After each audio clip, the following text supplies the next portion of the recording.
कि एक कैबिनेट मंत्री मुख्यमंत्री के लिए कह रहा है कि ये असक्षम व्यक्ति है, झूठा व्यक्ति है, वादा खिलाफी करने वाला व्यक्ति है, इससे खुद का विभाग नहीं समझ रहा, इससे प्रदेश नहीं समझ रहा। इसका मतलब ये हुआ मंत्री का वहां जाने का मतलब, और गेट पे जाके खड़ा हो गया और मीडिया को बुला लिया।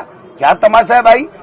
नमस्कार दोस्तों, आप देख रहे हैं पोल टॉक। मैं हूं संतोष पांडे। आज आपको मैं एक ऐसी स्टोरी बताने जा रहा हूं जिसे लेकर के राजस्थान की सियासत में काफी भूचाल आया हुआ है। आखिर क्यों गोविंद सिंह डोटासरा लगातार किरोड़ीलाल मीणा को उकसा रहे हैं, सरकार पर अटैक कर रहे हैं, और जो उनका टारगेट पॉइंट है वो किरोड़ीलाल मीणा है। उन्होंने पिछले दिनों जिस तरीके से किरोड़ीलाल मीणा को लेकर के बयान दिए हैं, तमाम बातें कही हैं, पहले हम आपको वीडियो सुनवाते हैं, फिर आपको हम बताएंगे कि इसके पीछे की बड़ी कहानी क्या है। और एक मंत्री तो डीजी के जा रहा है, कभी सिपाही के जा रहा है, कभी गृह राज्य मंत्री के जा रहा है, कभी कह रहा है कि जो काफिले में शहीद हो गया उसको पैकेज मुख्यमंत्री ने वादा किया था, वादा खिलाफी कर रहा मुख्यमंत्री। अरे ये तमाशा नौटंकी है, ये तो ड्रामा है कि एक कैबिनेट मंत्री मुख्यमंत्री के लिए कह रहा है कि ये असक्षम व्यक्ति है, झूठा व्यक्ति है, वादा खिलाफी करने वाला व्यक्ति है, इससे खुद का विभाग नहीं समझ रहा, इससे प्रदेश नहीं समझ रहा। इसका मतलब ये हुआ मंत्री का वहां जाने का मतलब, और गेट पे जाके खड़ा हो गया और मीडिया को बुला लिया। क्या तमाशा है भाई। डीजीपी का गेट बाकायदा मंत्री के लिए, और मुख्यमंत्री चाहे तो रेड कारपेट नहीं होना चाहिए कि आइए, आप मंत्री हैं, किसी वजह से अगर आ गए तो मुझे बुला लेते, लेकिन आगे तो आप आइए। गेट पे खड़े टक टक टक टक टक टक टक, क्या तमाशा लगा रखा है। तो ये प्रदेश के लोगों का क्या भला करेंगे, आप समझ सकते। आपने सुना किस तरीके से किरोड़ीलाल मीणा पर गोविंद सिंह डोटासरा अटैक कर रहे हैं। इसके पीछे की सियासी कहानी अगर समझें तो बड़ी लंबी है। दरअसल पूर्वी राजस्थान से किरोड़ीलाल मीणा आते हैं। सवाई माधोपुर, दौसा, हिंडौन, करौली और धौलपुर तक जो मीणा वोटर्स हैं वहां तक इनका प्रभाव है, और उन इलाकों में कांग्रेस विधानसभा के चुनाव में काफ़ी नुकसान में रही। ऐसे में जब गुर्जर वोटर कांग्रेस साथ नहीं देते हैं तो मीणा भी बीजेपी के साथ कहीं कहीं किरोड़ीलाल मीणा की वजह से चले गए। अब उन्हें वापस लाने के लिए, उन्हें साधने के लिए कांग्रेस एक रणनीति बना रही है। अगर पायलट को फिर से सीएम का चेहरा नहीं बनाया कांग्रेस ने, तो जो गुर्जर नाराज होंगे उन्हें किस तरीके से उनकी भरपाई मीणा कर पाएंगे। किरोड़ीलाल मीणा के दुख को छूते हुए कांग्रेस ये हमेशा प्रयास कर रही है कि पूर्वी राजस्थान में मीणा वोटर्स को कांग्रेस साध पाए, और खास करके जब सचिन पायलट साथ में कांग्रेस के हों तो बम्पर वोटों के साथ उन सीटों पर कांग्रेस की जीत हो पाए। ऐसे में बीजेपी भी किरोड़ीलाल मीणा पर कुछ भी सीधे नहीं बोल पा रही है, क्योंकि उन्हें पता है आने वाले दिनों में उसका रिएक्शन जो है वो गलत होगा। ऐसे में जब दौसा के उपचुनाव सीट पर बीजेपी को हार मिल चुकी है तो बीजेपी हमेशा फूंक फूंक कर कदम रखना चाहती है।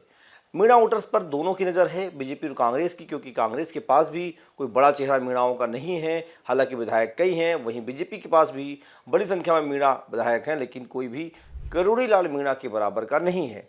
ऐसे में जब डोटासरा लगातार इस बात को कह रहे हैं किरोड़ीलाल मीणा के साथ अपमान हो रहा है, उनके डीजीपी स्वागत नहीं कर रहा है, वो तमाम मुद्दे कह रहे हैं और कई बार साड़ू बनाते हैं, तमाम इस तरह से डोटासरा की स्ट्रेटजी है। ये स्ट्रेटजी केवल डोटासरा की नहीं है, ये रणनीति जो है ये ऊपर से केंद्रीय आला कमान की दी हुई है, ये समझाई हुई है। इसी रणनीति के तहत बीजेपी को हम कमज़ोर कर सकते हैं, क्योंकि कांग्रेस यहाँ पर जितनी भी बार चुनाव मैदान में जा रही है, चाहे 23 हो, चाहे 18 हो, चाहे 24 का चुनाव हो, चाहे उपचुनाव हो, कांग्रेस लगातार जातिगत समीकरण को साधने की कोशिश कर रही है। उस कोशिश में कितने लोग फिट बैठ रहे हैं, अनफिट बैठ रहे हैं, ये चीज़ अभी मैटर नहीं करती है, लेकिन किरोड़ीलाल मीणा के सहारे कांग्रेस लगातार उन मुद्दों को छूना चाह रही है जहाँ पर बीजेपी कुछ कर नहीं पा रही है। कांग्रेस की तरफ से जिस तरीके से किरोड़ीलाल मीणा पर अटैक किया जा रहा है, वैसे भाजपा की तरफ से भी सचिन पायलट को रह करके दुख उनका दबाया जाता है, दुख उनका सामने लाया जाता है। यहाँ तक कि प्रधानमंत्री नरेंद्र मोदी ने कई चुनाव सभाओं में भी सचिन पायलट के नाम की चर्चा की। ऐसे में अब बीजेपी के उसी काउंटर पर कांग्रेस किरोड़ीलाल मीणा को लाकर खड़ा करना चाहती है और उन्हें उस अटैक पर रखना चाहती है, और ये कांग्रेस बताना चाहती है कि जो किरोड़ीलाल मीणा है उनके साथ अन्याय हो रहा है। दबी जुबान किरोड़ीलाल मीणा भी उस आरोप का जवाब नहीं दे पा रहे हैं। एक तरह से मौन सहमति बताई जा रही है कि कम से कम उनकी चर्चा कांग्रेस तो कर रही है, कम से कम उनकी चर्चा नेता प्रतिपक्ष टीकाराम जूली सदन में कर रहे हैं, कम से कम उनकी चर्चा भाजपा में न होकर कांग्रेस में हो रही है, विपक्ष में हो रही है, और किरोड़ीलाल मीणा हमेशा चर्चाओं में बने हुए हैं। जिस तरीके से डोटासरा ने स्ट्रेटजी अपनाई है, ये नीचे के लेवल पर भी भेजा जा रहा है। आने वाले दिनों में असर दिखाई देगा कि कांग्रेस कई बार किरोड़ीलाल मीणा के सम्मान में आंदोलन भी कर सकती है, वहाँ पर जाकर उनके मुद्दों को रख सकती है, क्योंकि मीणा वोटर्स जो हैं वो किरोड़ीलाल मीणा के साथ बड़ी संख्या में हैं और उन्हें हर सीट पर साधने के लिए कांग्रेस ने बड़ी रणनीति अपना ली है। तो इसका विश्लेषण, इसका लब्बो-लुबाब यही है कि जिस तरीके से सचिन पायलट को लेकर के बीजेपी ने चुनावों में मुद्दा बनाया, उन्हें भुनाया और उनको गेन किया, उस पर लाभ लिया, उसी तरीके से अब बीजेपी के लिए किरोड़ीलाल मीणा पर कांग्रेस का ये एक मुद्दा बनता जा रहा है। लगातार डोटासरा के द्वारा, टीकाराम जूली के द्वारा और उनके बड़े नेताओं के द्वारा ये किरोड़ीलाल मीणा को चर्चा में लाया जा रहा है कि अगर सचिन पायलट कभी कांग्रेस के साथ न भी हों तो किस तरीके से पूर्वी राजस्थान में बीजेपी को कमज़ोर किया जाए और वहाँ पर कांग्रेस अपनी मजबूती के साथ चुनाव लड़ पाए। तो अभी फिलहाल कोई चुनाव तो नहीं है, लेकिन तैयार ज़मीन अभी से की जा रही है। तमाम वो नेता उभर के सामने आ रहे हैं जो किरोड़ीलाल मीणा के और समर्थन में दिखते हैं बोलते हुए, उन सबको साधा जा रहा है, सबको लाया जा रहा है, एक मंच पर लाने की पूरी तैयारी हो रही है। तो आने वाले दिनों में बड़ा इसका एक इम्पैक्ट दिखेगा। फिलहाल आज इतना ही। देखते रहिए पोल टॉक। धन्यवाद। जय हिंद, जय भारत।